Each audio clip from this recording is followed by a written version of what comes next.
Welcome to J Lowe Artist YouTube channel. Today we'll be using oil pastels.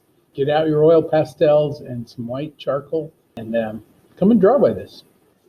We've got our oil pastels here. These are Crayola brand Craypa oil pastels. You can use any kind of oil pastels you want.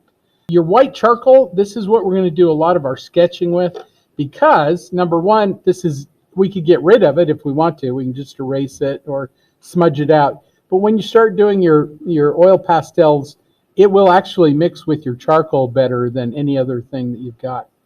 And besides that, our board is black, so very light white drawing on there is going to be just fine.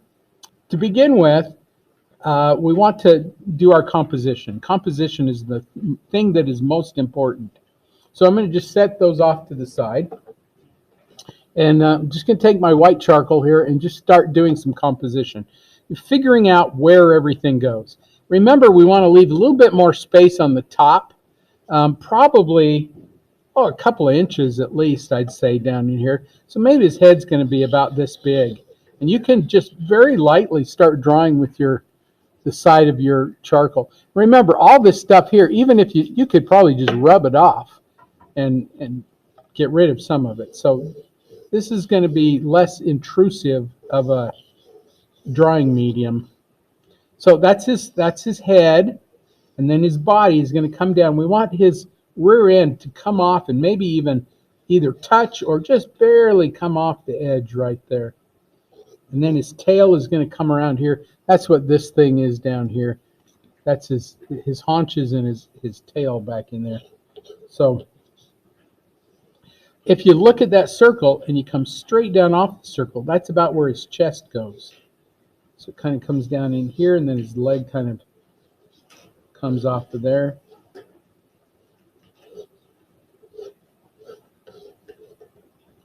And that's your basics. Those are your basic shapes. You can increase that a little bit, and you can say, well, his nose is about right up in here somewhere. Kind of comes out here, kind of curves up there. There's his nose. Something like that. Close. And his ears are just triangles. This one, because it's side view, it's fairly thin. We come right off his nose here and then come straight up there. That's about where his ear is. The back part of his ear is black, so that's why it's kind of hard to see that back part of his ear. And there's a little section there. Then his fuzzy little head. It's up in there somewhere. And then that large ear. You know, foxes have those large ears. Comes down almost level with the back side of his head.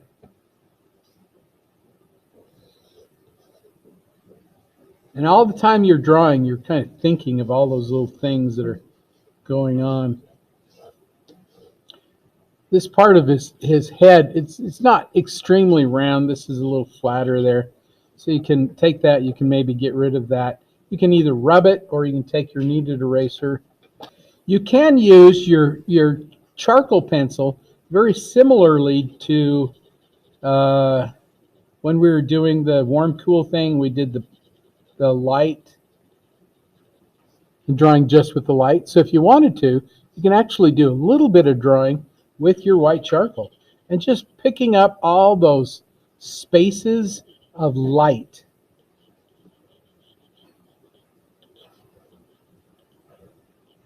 This is going to help you to see your proportions, make sure everything is kind of in the right place.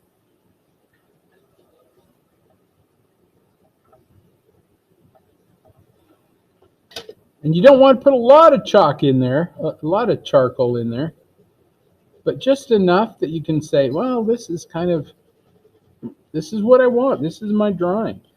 And it's kind of chiaroscuro anyway, because it's very dark.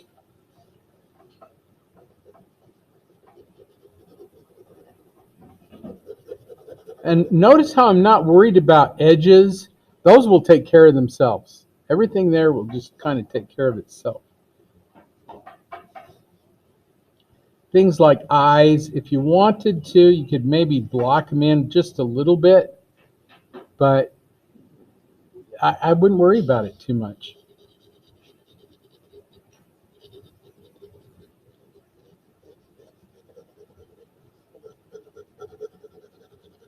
Just ever so lightly. I'm not hardly pressing down at all. And that white still comes out, and it's pretty dominant there.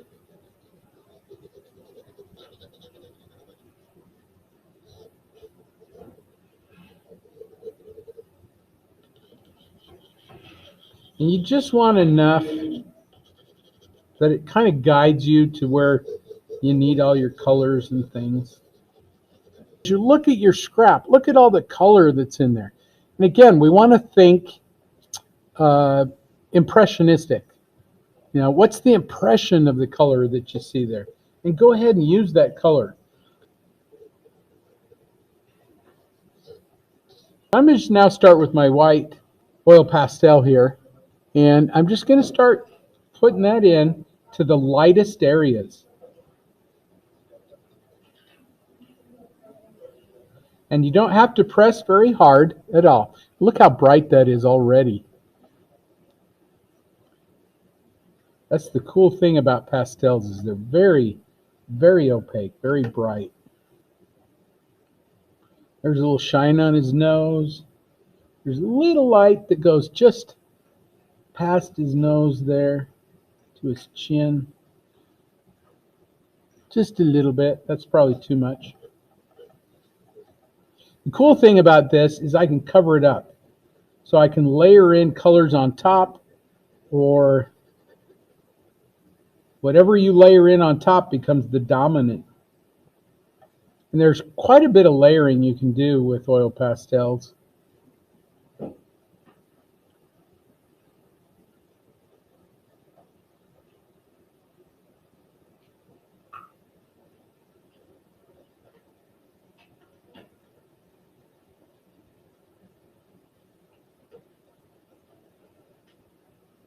So what's most important here? What's the most important thing? Before value. Composition. Compose it. Put it up there. Make your subject matter big enough that it touches or comes close to touching 3 of the 4 sides. You don't want to have something sitting in the middle just floating there. You don't want something small because you've got all that space around it. Okay, composition is number 1. That's paramount. Number 2 is what? Yes, your values.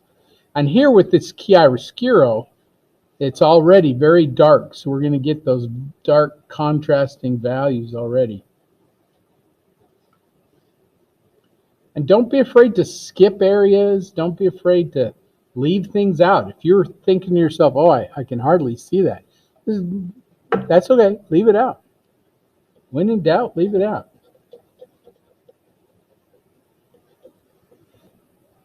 I'm just going to block in his eye just a little bit. And usually, and not always, but usually the bottom of the eye, there is a little bit of light in there. And I really can't see it, but I'm going to put it in anyway, just in case. So I'm just going to say that's his eye. Just a couple little lines there, just say that's kind of where that eye is going to go. Little light edge. I can do color on top of that, which I will need to.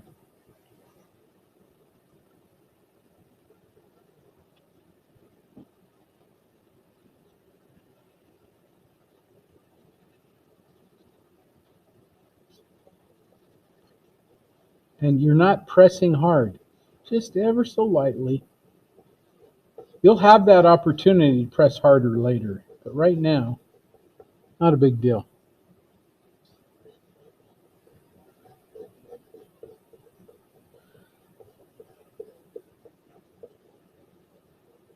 And I'm trying to emulate the fur as I go.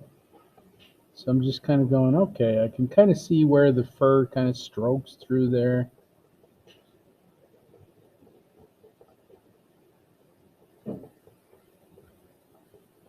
We're not going to try to get this photographic as much as we are going to try to get it so it's believable. as a fox. So your proportions, those are important.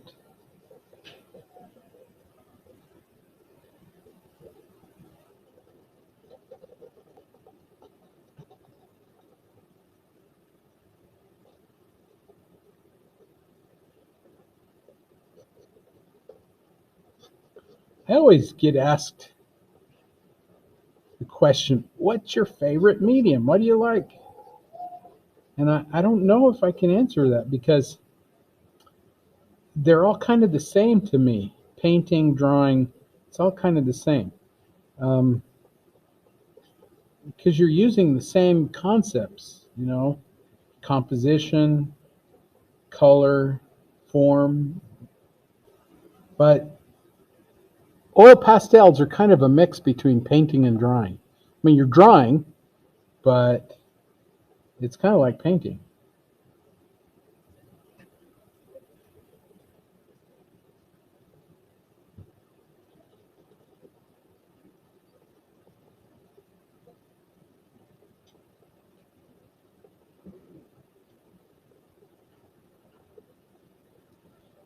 From here, you can go on to what other colors you like. Because our board is already black, there's really no reason to go and do black. So you just kind of start with your lightest and then kind of work into your darker colors and let them just kind of happen. But I'm going to just start with this little bit of yellow. I'm going to go over some of the white, not all of it, just some of it. I'm just kind of looking at my subject here, at my reference, deciding how much of that do I want to put in there.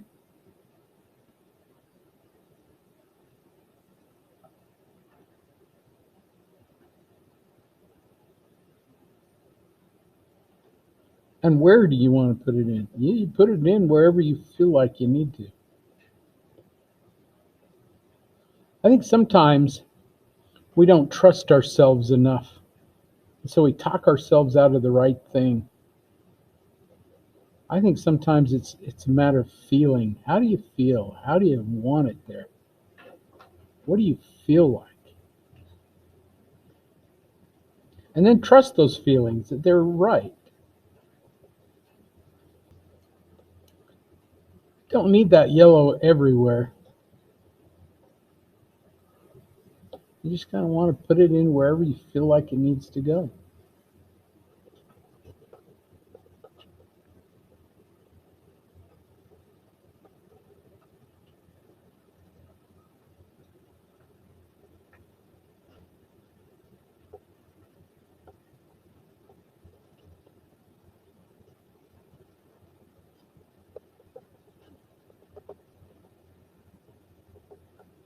Some people would argue that you should do the background first too. That is a matter of preference. And sometimes what I like to do is I'll get my subject in there, be happy with where it's at, and then do the background. So if you wanted to do that, you're more than welcome to. You could go in and do your background, you do everything else around it. You shouldn't have to do much with the background at all. So if you want to, you can go in and just layer in some things in the background. I've got some greens, some blues, different types of greens. I mean, there's lots of different types of greens back in there. So if you wanted to, there's my backgrounds right there. Maybe a little yellow and stuff back in there too, but I can do those a little later. So I can kind of start out. I'm going to just start out with this kind of lemony green and do a little bit in there, just my lightest areas. It almost looks like that yellow. Not quite.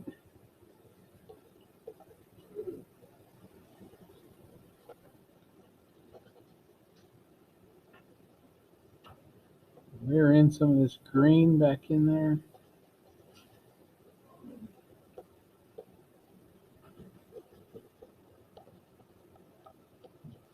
It's a little random, a little haphazard, but that's okay. You're trying to get a feel more than, hey, this is a piece of grass. Everybody knows it's grass.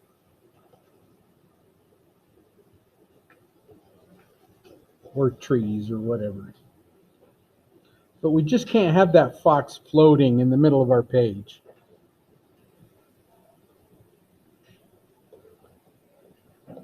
So here's some of that darker green.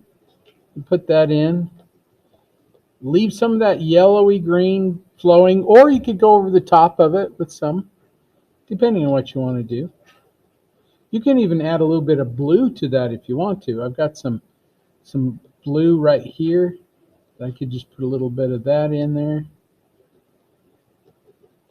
And again, you don't need it everywhere. Just look at your scrap, your reference, and get an idea where you want it.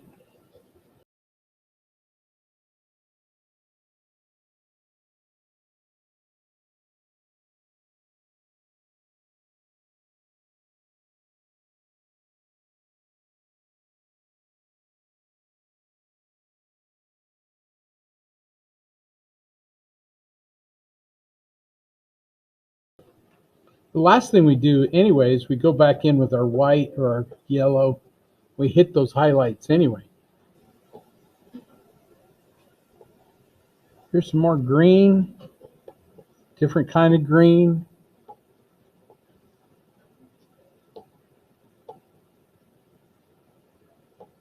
You can even take the yellow, if you wanted to, and go back in and hit some of that green.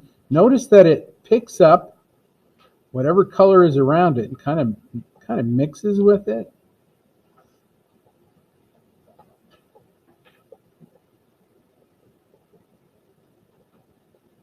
You can, if you wanted to, you can take your finger and you can scumble it a little bit. That will just kind of smooth it out, soften it up. Don't do it too much though, because it gets kind of muddy. If it were me, I'd probably just go, I'm just going to leave it. You know, just lay it down, forget about it.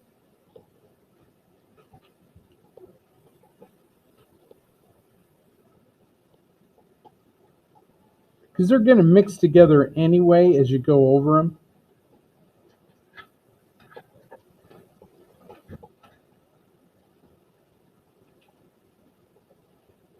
You don't want to spend a lot of time on the background, because it is that. It's background. That's all.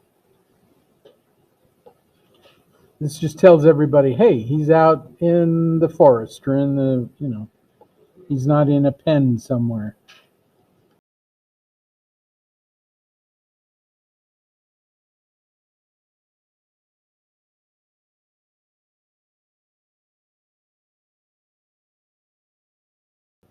And you also want to be a little spontaneous with it. You want it to feel fresh and juicy as far as the colors and things go.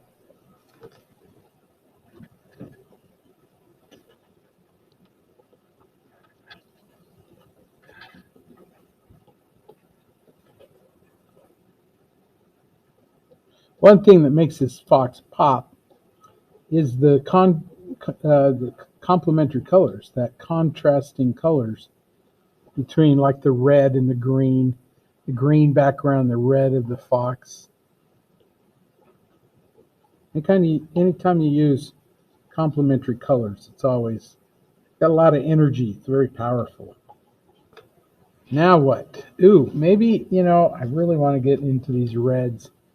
So this is that just red, fire engine red. I guess I could use, there's kind of a red brown that's in there. Might be able to use that too. And maybe some orange. There's a lighter orange. It's kind of a little yellowy orange. That might be nice too. So I'm going to just start with the red. And boom. Oh my goodness. Looks like he's bleeding to death out there. But it's going to be okay, because I'm going to add some more color to it.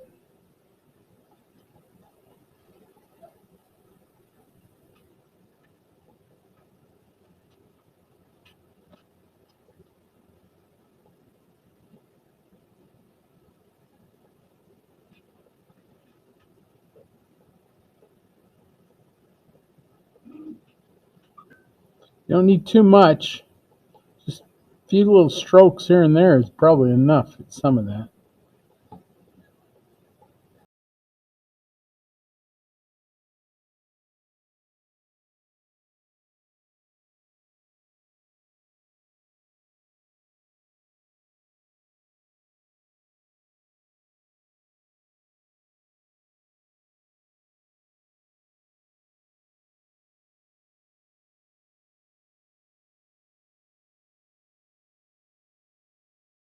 While I'm thinking about it, I kind of feel like I need some purple in there, especially up in here.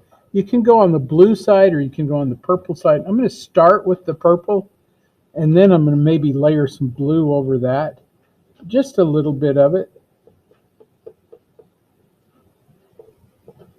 Like I say, you don't have to have a lot.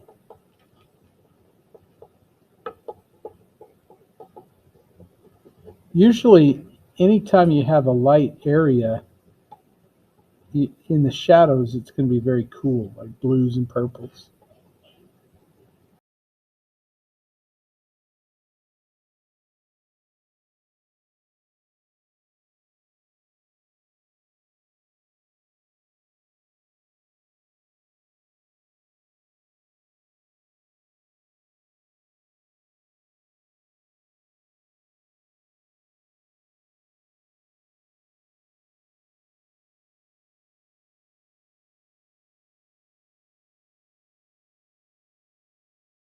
You can put it wherever you feel like you need it. Usually grays are translated into purples, especially when you're using yellow. Yellow and purple together can be kind of gray in feeling.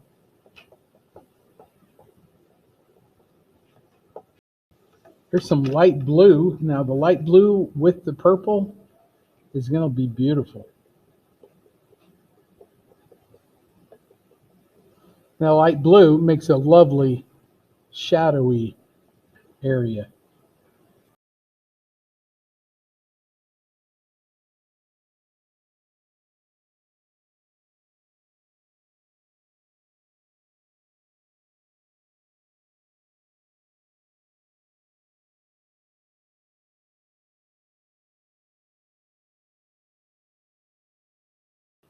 Don't be afraid to leave some of the black of the board showing through. If it's dark in there, just leave it, let it go.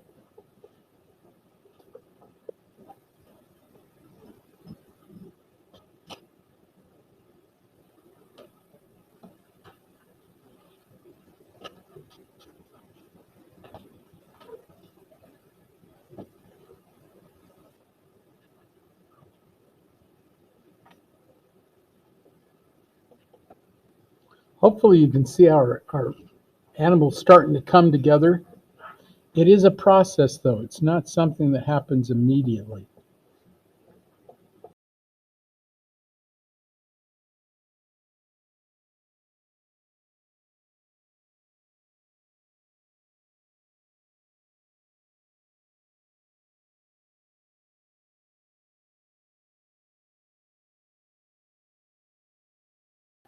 Ooh, how about some of this orangey yellow stuff?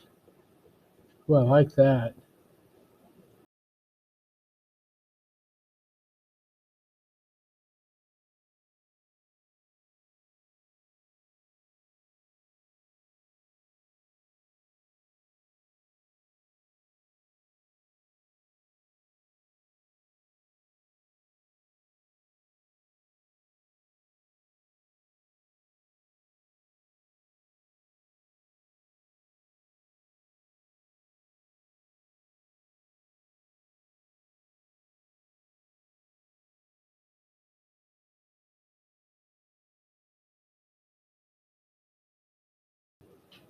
Hopefully you're kind of finding how all of a sudden all these things are starting to blend together to create that value, that texture, that color. If we had used just one color, it would be so boring.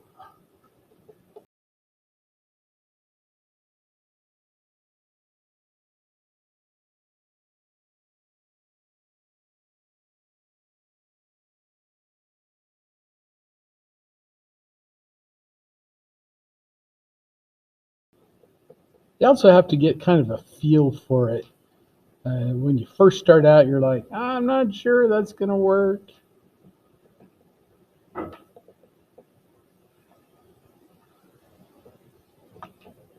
So you get kind of a feel for it, of what's going to happen with the colors, what's going to happen with all the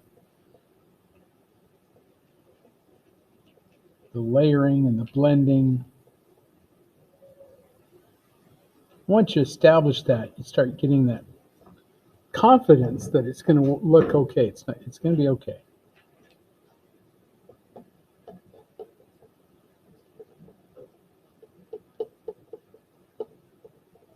I think I've told you guys this before, that oftentimes people say, well, how do you know what colors to use? You don't. You just experiment until it's what you want.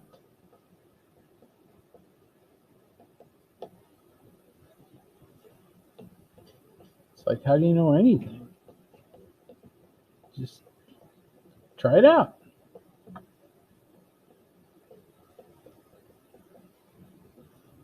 If it works, great. If it doesn't, you back in your mind, you say, okay, I'm not going to do that again.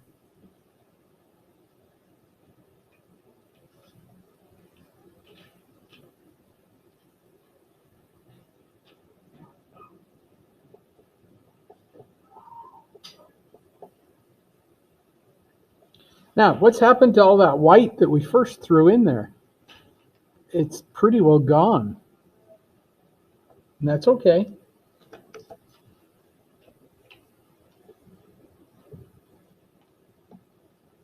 While my black is still pretty sharp, I'm going to just do a little bit around the eye, a little bit in the eye, like where the pupil is. I don't want to do too much black. Black is just, I mean, we've already got black. A lot of that you can just leave in there. Just leave it out.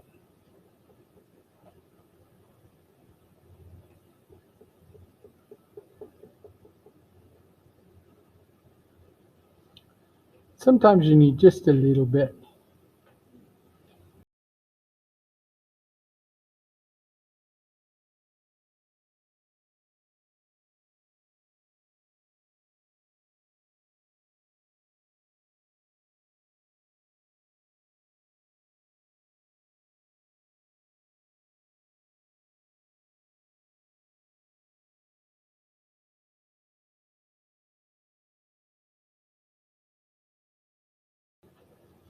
This is that darker purple.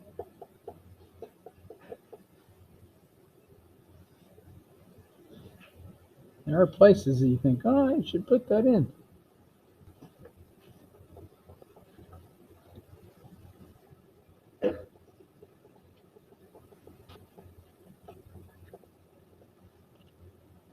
Now, just kind of show you what I mean by the contrast. We started out with white, but that's not enough white. And we've started adding colors on top of that. And, you know, so now maybe we need something, a little bit of that to pop, a little bit of that to come out a little bit more.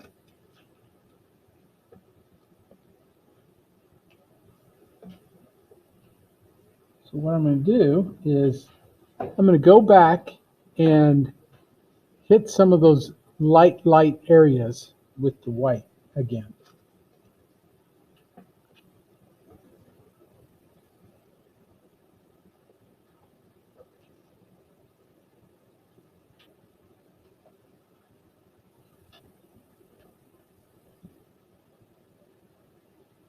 I only need just a little bit here and there to make it do its thing.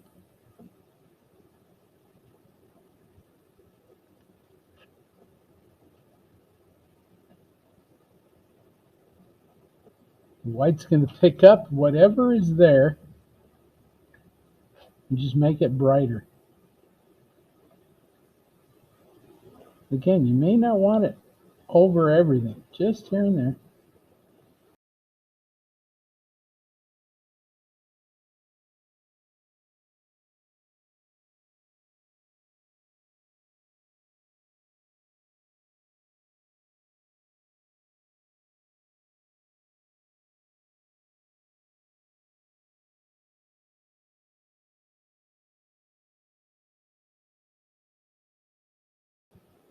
The charcoal didn't hurt us at all. It's not muddy.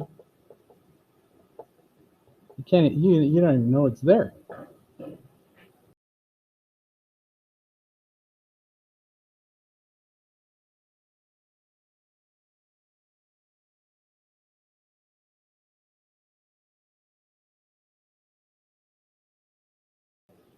The color you layer on top is going to be the dominant. It's the brightest one.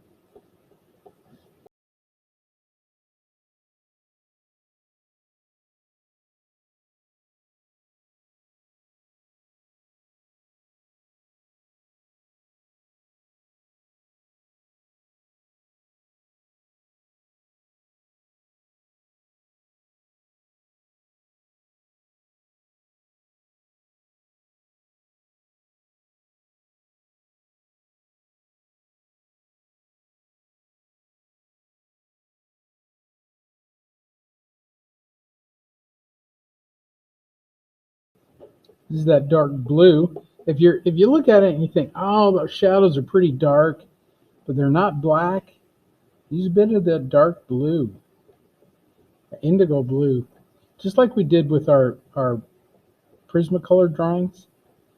Indigo blue is a lovely color to use for those darker shadows.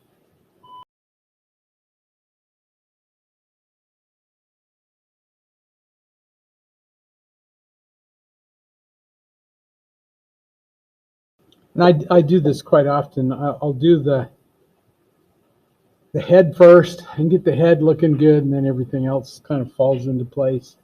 So you don't have to do it that way. You can do any of it or all of it together. But my problem is that sometimes if the head doesn't work out, no matter how much work you do on it, it's just not going to work out. Even if the body looks great and the head doesn't. So, because that's your emphasis area, that's your dominant area that people look at.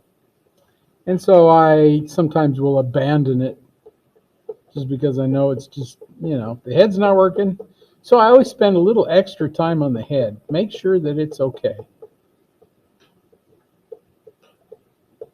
Once that works out, the body's going to work out. I just know that.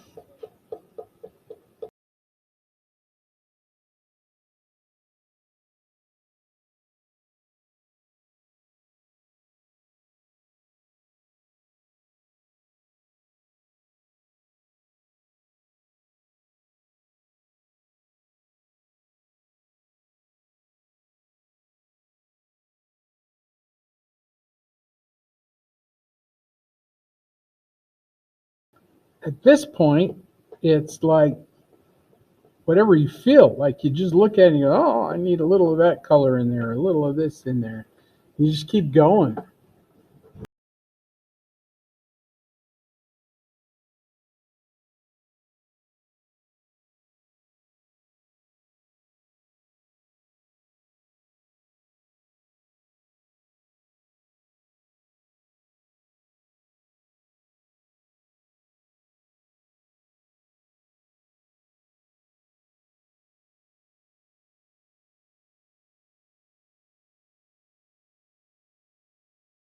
Hopefully your fox is starting to jump off the page. Just so vibrant, so colorful.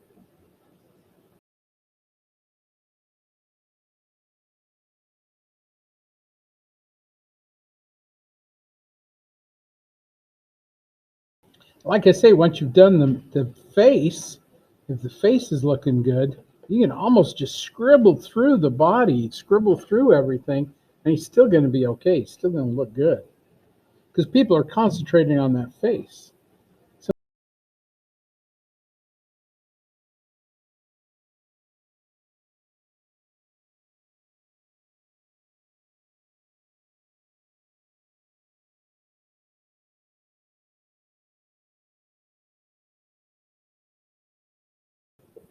now I'm starting to add some pressure to those, and they're picking up what's underneath, and they're blending it all, and they're starting to get some of those colors together.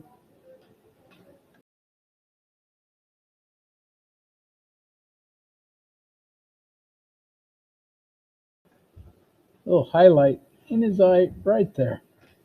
Just a little one. Little one over there. That little spot makes that eye just jump off the page. Isn't that interesting how that happens? Just that little tiny bit.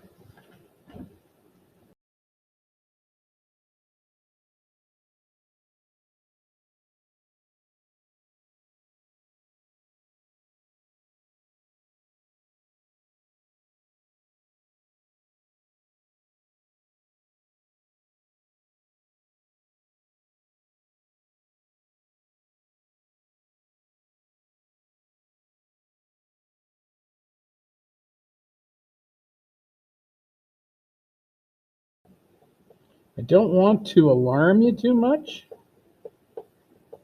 We've only got about 5 minutes left. My, how time flies when you're having fun.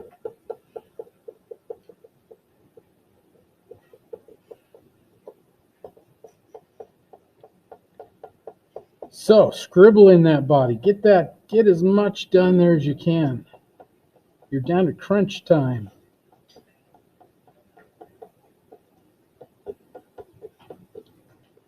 And nobody cares about the body. I mean, they do, but it's one of those things that you really can just scribble in, and everybody's going to be okay with it.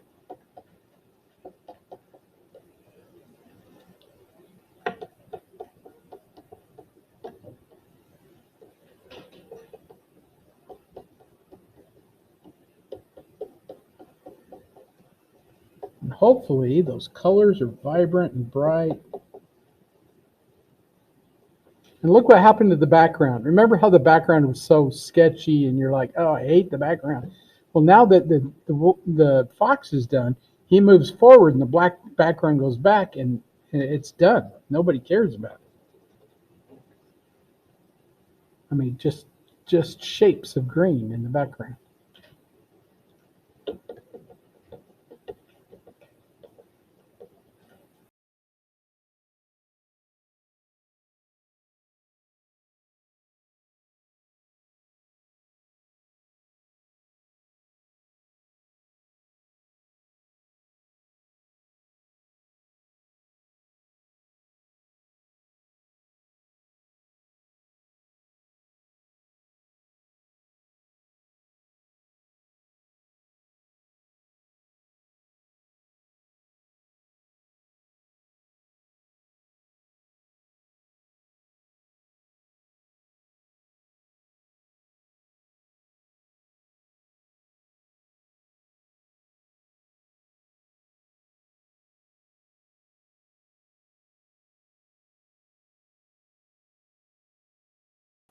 A good place for a signature is right out in front of him. Don't go on to the edge.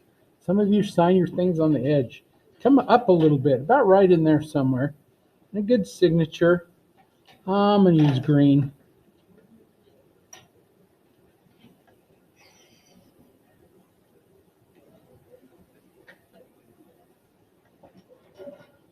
Not too obtrusive.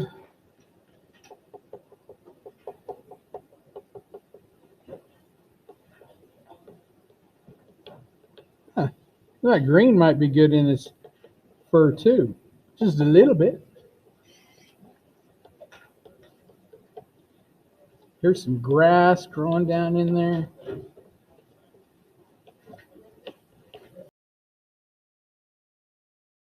Hopefully you enjoyed this though, and hopefully you learned a little bit about color that maybe you didn't know in the past. I had a little bit more experience with drawing forms with color. And hopefully somewhere down the line, art has made your life a little bit better.